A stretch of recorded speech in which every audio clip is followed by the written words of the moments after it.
Imagine a place where every mistake is stored. A place where all of life's flaws can be safely tucked away. No, I'm not talking about live stream fails or your incognito browser history. I'm talking about The Void, episode 36 from season 3 of the Amazing World of Gumball. It's an episode that stands apart from the unusual chaos of the show and delves into one of the most fascinating and disturbing concepts ever explored in children's animation. Let's dive deep into Elmore's darkest secret and uncover the layers hidden within The Void. I can see why the world thought it was a mistake. She runs on sunflower oil and good vibes, and we've got plenty of both, right? Okay, let's go!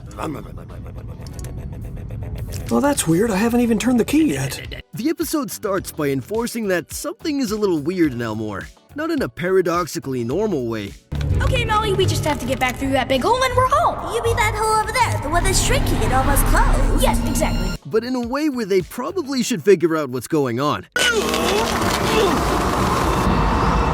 In a callback to a season 2 episode, The Flower, Gumball is cheering on his soon-to-be girlfriend Penny and the rest of the cheerleaders in an effort that completely overlooks the fact that they're failing. Right next to my heart, baby. Dude, what are you doing? What's the problem? Can't the guy celebrate when his cheerleader girlfriend lands an amazing flip on a beautiful sunny day? However, in this episode, when the cheerleaders form a pyramid, they collapse, injure themselves, and explode. My tail comb! Alright, I guess they didn't explode, but you have to admit... Later that day, Gumball reflects on the multiple deaths of his schoolmates and determines that this would have had a different outcome if someone had been there to help them.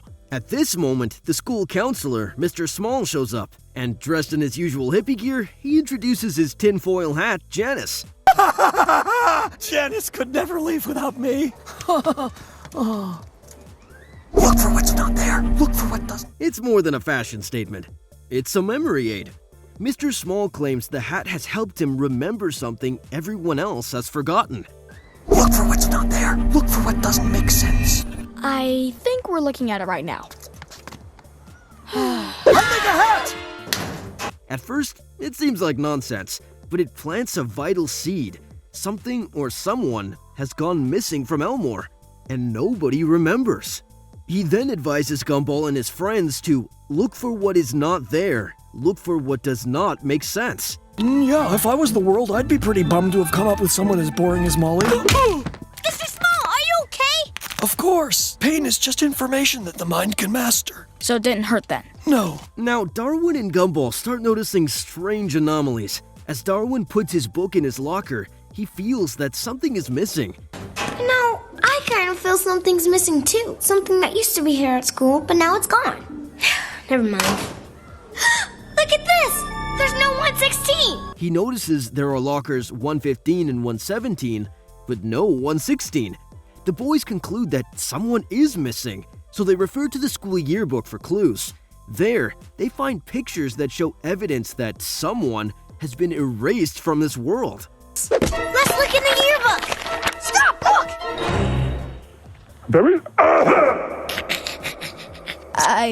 Stop! Look! It's like someone was erased. The clues are small, but add up to something disturbing. Now, let's take a step back and understand how the Void works. The Void in the Amazing World of Gumball can be seen as a representation of society's collective consciousness, specifically how we choose to forget or cancel things that are considered mistakes or no longer acceptable. It's like a cartoonish interpretation of how culture edits its own history. All to gather around my desk and witness the true beauty of nature as the butterfly emerges from its chrysalis. And I'm off the clock and don't have to pretend to care about your education. In many ways, the Void seems alive. It's always shifting, updating itself, and erasing elements from reality without people even realizing it. Maybe if you gave us some more details about her, we could all try and remember together. More details? More details! What kind of friends are you? You can't truly understand what's inside the Void unless you are somehow immune to its memory-erasing effects. A helpful real-life analogy might be to imagine a color. Let's say blue. Nice one. Right, let's face the sun full on so we can really get into it. Oh, yeah, of course. It's gotta be in direct sunlight. I was just kidding. Suppose society collectively decided that this color was a mistake and should be erased from existence. You would not be able to visualize or remember this color anymore. You would look at old photos and not even notice something was missing because the part of your brain that once recognized and processed that color has been wiped clean. You would only become aware of it if someone managed to bring it back to your perception. In that sense, the void symbolizes the unseen gaps in our shared memory. Molly was your friend! And the girl! You don't remember her either, do you? No, you're right! I have absolutely no idea who she is! But now I've hit this volume, I can't really see way back down, so I'm just gonna walk away shouting and then I won't— The things we've forgotten, not just consciously, but structurally, as if they were never there to begin with. Coming back to the actual conversation. Who did? It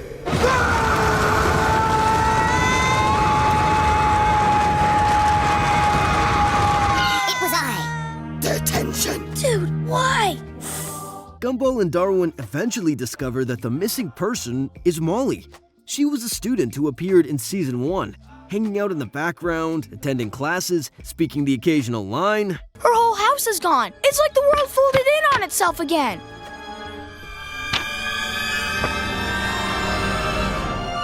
What is this? What's going on here?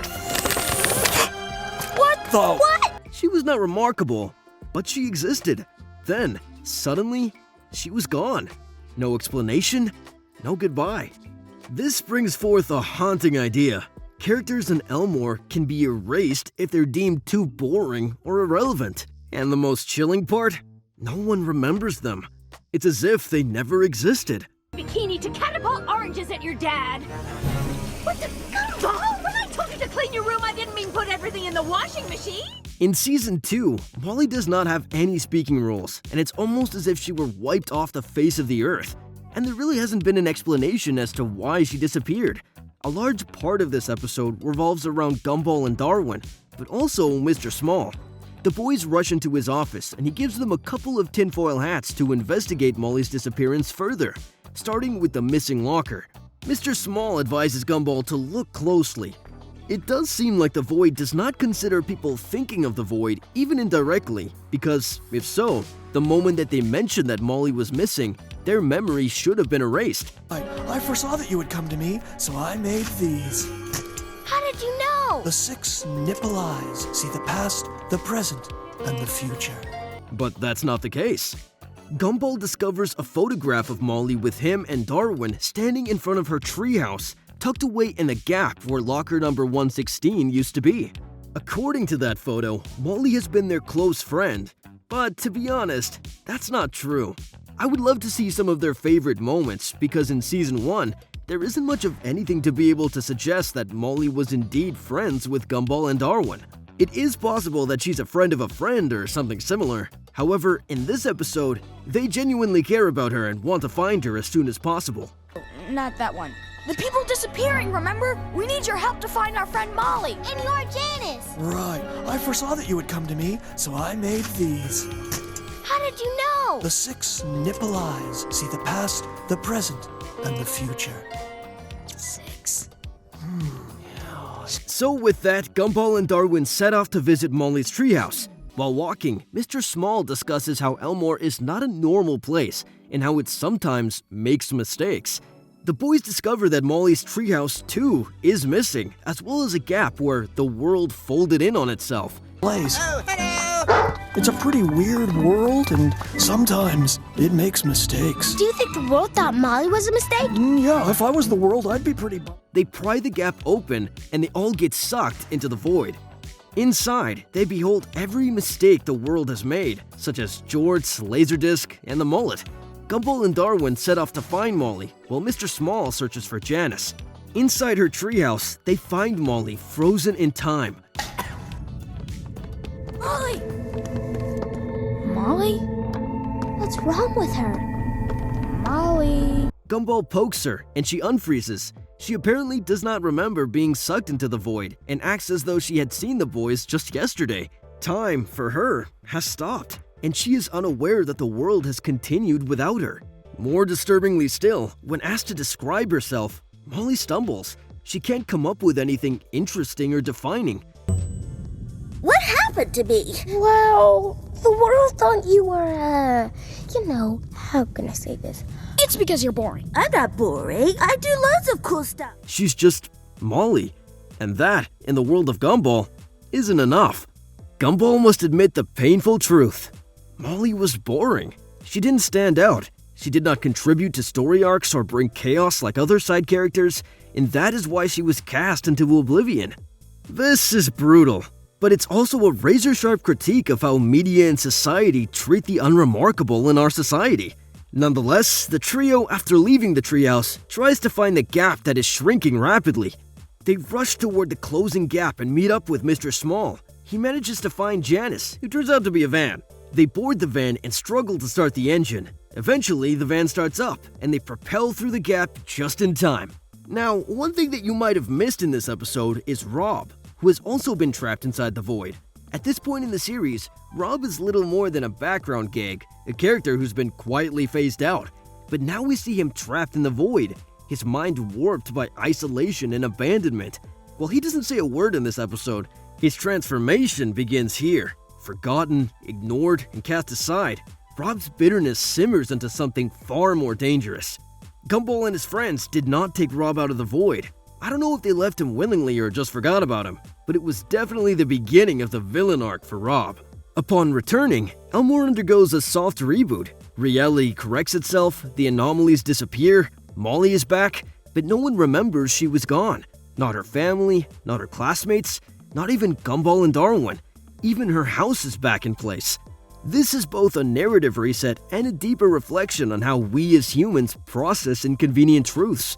When something disturbs the status quo, we bury it, we edit it out, we choose not to remember. This also raises questions about free will in Gumball's universe. If reality can reboot to erase inconvenient knowledge, are these characters truly alive? Or are they pawns in a system that prioritizes entertainment over existence? What makes someone worthy of being remembered? Is being boring truly a crime? Do we, in our own lives, unknowingly push people toward the void by ignoring them? These are massive questions for a cartoon. But that's what makes The Void such a masterpiece. It isn't just an episode, it's a mirror. It asks us to confront our own forgetfulness, our bias towards novelty, and our discomfort with stillness. There's also the haunting possibility that we are Molly. That in a world obsessed with likes, retweets, and attention spans measured in seconds, anyone can fall into the void. Darwin suggests something important in the final minutes of the episode. According to him, what they've seen in the void changes everything. To this, Mr. Small replies, "We must tell everyone before the world tries to make us forget." Finally, Molly says, "But how could we forget anything like that?" And boom, their tinfoil hats are sucked into the void, and they forget everything. The entire experience is now wiped away from the collective memories of everyone inside the van, including Molly, who at this point has not only forgotten about the void, but also about an entire year of her existence put on pause. Following the void, Molly does return, but she's never quite the same. She floats around the edges of the show, present but often sidelined. And maybe that's the point. Molly is the memory of being forgotten, a ghost in the system. Rob, on the other hand, returns with purpose, fueled by betrayal. He becomes Gumball's ultimate nemesis, his Joker, his anti-Gumball.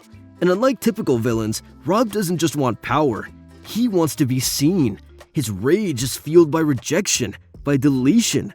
Rob, being a villain, is now personal. And the void? It never goes away.